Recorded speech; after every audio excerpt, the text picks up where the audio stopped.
A speed worm. Holy crap, actually he's pretty nice. Oh yeah. Really on that little speed worm here. Check it out. That's a beautiful bass. It's nice and chunky. Right on. Thanks, buddy. Woo! Whoa! In the heat of the summer, everybody's gonna tell you, you gotta slow things down. Slow. Drag that worm. You gotta finesse that drop, wacky, shaky, bakey, dingle dangle trick worm. Just barely move it. Hey, that's fine if you want the same results that just about everybody else gets. But if you really want to make your summer sizzle, well, you got a need for speed. That's right. Today on Kaptain's Corner, it's all about the speed worm. Uh-oh. There's one. Ooh, he feels decent. Speed worm in it. Got him. Speed worm, baby. There it is. On that speed worm. It's on the speed worm, man. It's a bass, though. They're definitely digging this speed worm, though. There is no doubt a rubber worm is one of the all-time greatest bass lures. You'll find a pack of rubber worms in just about every angler's box. From pro to Joe, we all fish worms. If I think about it, my very first bass I ever caught on an artificial was caught on a rubber worm. They just flat out work, and they have for ages. They're incredibly versatile. They come in a number of shapes, sizes, and styles, and they can be fished effectively in a whole variety of situations. And no doubt, hands down, a Texas-rigged rubber worm is a staple when it comes to hot summer fishing. That big, tantalizing profile, slowly dragged in front of a big bass, it's gonna get bit if you actually get it in front of a bass. But today, on Kaptain's Corner, I'm going to show you a great twist on an old favorite by swimming a speed worm. It's my favorite way to cover a lot of ground, find more fish, and turn those lethargic largemouth into active feeders. It's absolutely guaranteed to put some sizzle into your summer. First bass. Yeah, she's not terrible. First one on a speed worm. Holy crap, actually he's pretty nice. Yeah, one of his big headed ones. He's a lot nicer than I thought he was. Look at that guy. Look how big his head is compared to his body. Oh yeah. Really on that little speed worm here. Check it out. So you know what, that's a beautiful bass. Yeah. He's gonna be close to 3 pounds. Nice and chunky. Right up in the middle of all this grass stuff. That little hole there, you got it. Right on. Skunk is off the boat in a good way. Thanks, buddy. Woo! Whoa! Did you see that? He come right back out. Nice.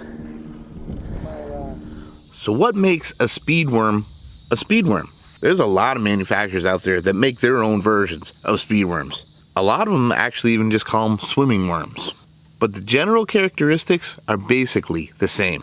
The main body of the worm is fairly streamlined. Not a lot of extra ridges or bumps. It's generally a little stiffer and it's not as much action to the body itself. The point to a good speed worm is most, if not all the action, comes from the very end, right there. At the end, you're gonna find a small but very active tail. Some of them have small hook tails. Some of them have boot-shaped paddle tails. And there's even some that have a flat beaver-type tail. But they all have this active little tail end that creates a lot of action, a lot of commotion, and a lot of vibration as you crank it through the water. It's that longer profile with that wild thumping tail end that makes it irresistible to bass, no matter how hot and lethargic they are today.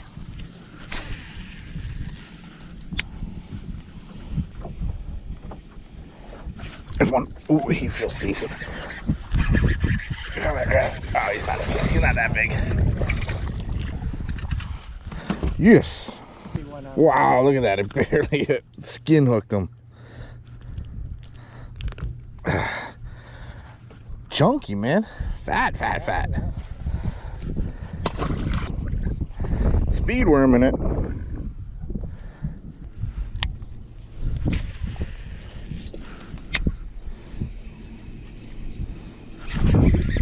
Got him. Speed worm, baby. A little better. A little bit better. There it is. On that speed worm. In the grass. Might need to put your speed worm back on. Yeah. The beauty of a speed worm has to be in its simplicity. It has got to be one of the easiest methods to fish an artificial lure. If you can cast, you can fish a speed worm. There are several different ways to rig speed worms, but the most common and probably most effective way is a simple Texas rig. A small bullet nose sinker and a 3 or 4/0 extra wide gap hook. That's all you need. It's going to keep it weedless. Simply Texas rig that speed worm, bury the point of the hook, and there you have it.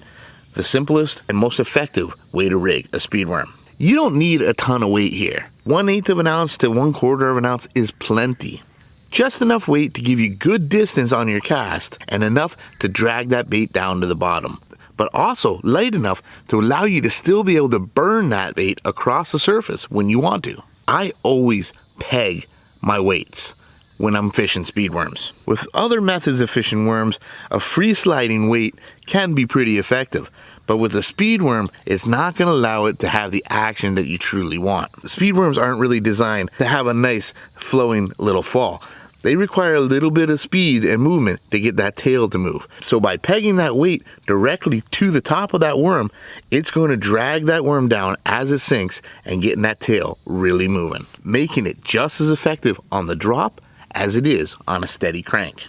Simply cast it out, let it sink, and slowly and steadily crank that worm back in. Much like working a spinnerbait. You can alter your retrieve. You can pause it and let it drop. Twitch it up to give it that little extra burst, or even hopping it along steadily. But consistently moving that bait is key to keep that tail pumping and calling out those bass. Now you can cover a ton of water quickly and efficiently. Target grass, pads, stumps, and laydowns, and even open water. Work it steadily through that cover, feeling it tick through the grass, feeling it bump off of pads and stumps, but waiting for that thump of a bass chomping down as it goes by.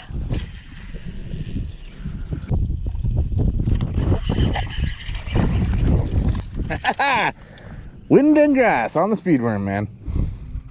Just a little guy though.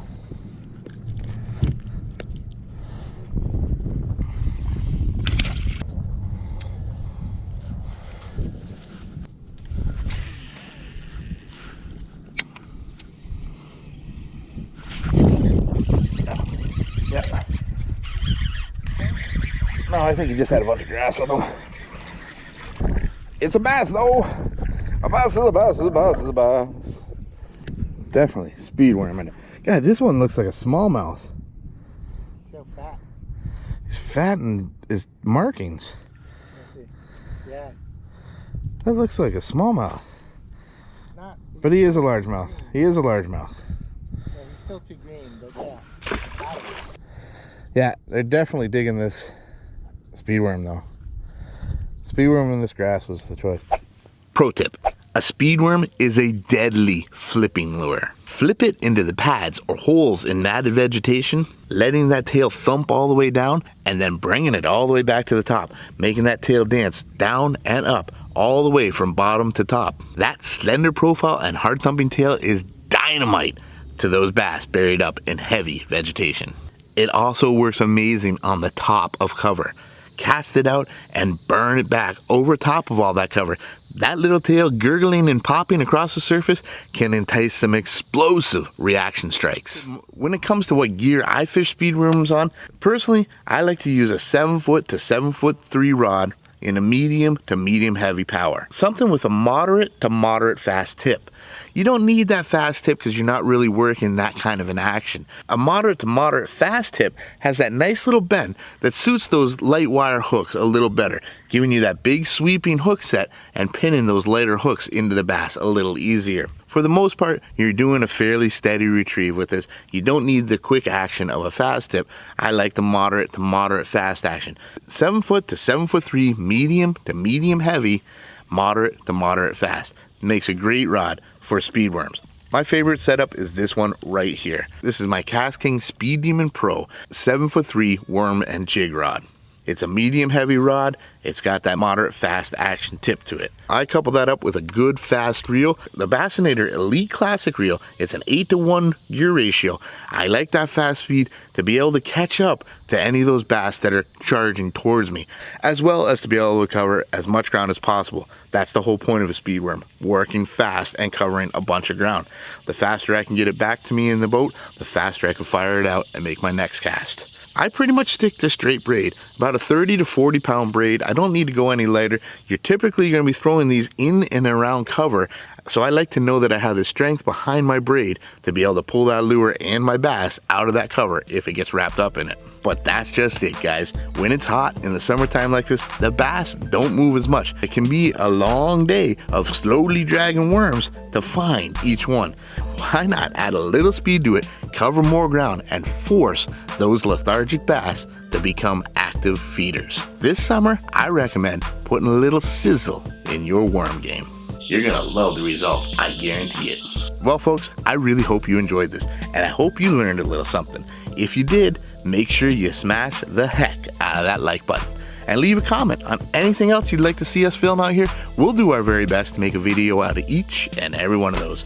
But most importantly, subscribe to the channel and stay subscribed, because there's plenty more coming right here on KastKing. One last time, guys, I'm Captain Mikey signing out. The future is bright. You keep those lines tight.